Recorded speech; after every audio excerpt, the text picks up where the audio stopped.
Price the lord. Hallelujah.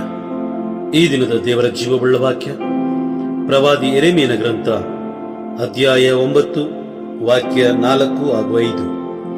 Prophet Jeremiah chapter 9 versus 4 and 5. ನಿಮ್ಮ ಗೆಳೆಯರ ವಿಷಯದಲ್ಲಿ ಎಚ್ಚರಿಕೆಯಾಗಿರಿ. ಯಾರೇ ಆಗಲಿ ತನ್ನ ಸೋದರನನ್ನು ನಂಬದಿರಲಿ. ಪ್ರತಿಯೊಬ್ಬ ಸೋದರನು ವಂಚಿಸುವುದರಲ್ಲಿ ಯಾಕೋಬನಿಗೆ ಸಮಾನ. ಒಬ್ಬೊಬ್ಬ ಗೆಳೆಯನು ತಿರುಗಾಡುತ್ತಾನೆ ಚಾಡಿ ಹೇಳುತ್ತಾ. ಎಲ್ಲರೂ ತಮ್ಮ ತಮ್ಮ ಗೆಳೆಯರಿಗೆ ಮೋಸ ಮಾಡುತ್ತಾರೆ, ಸತ್ಯವನ್ನು ನುಡಿಯುವುದೇ ಇಲ್ಲ. ದೇವರ ಜೀವವುಳ್ಳ ವಾಕ್ಯವಿದು. ದೇವರಿಗೆ ಕೃತಜ್ಞತೆ ಸಲ್ಲಲಿ. ಆಮೇನ್.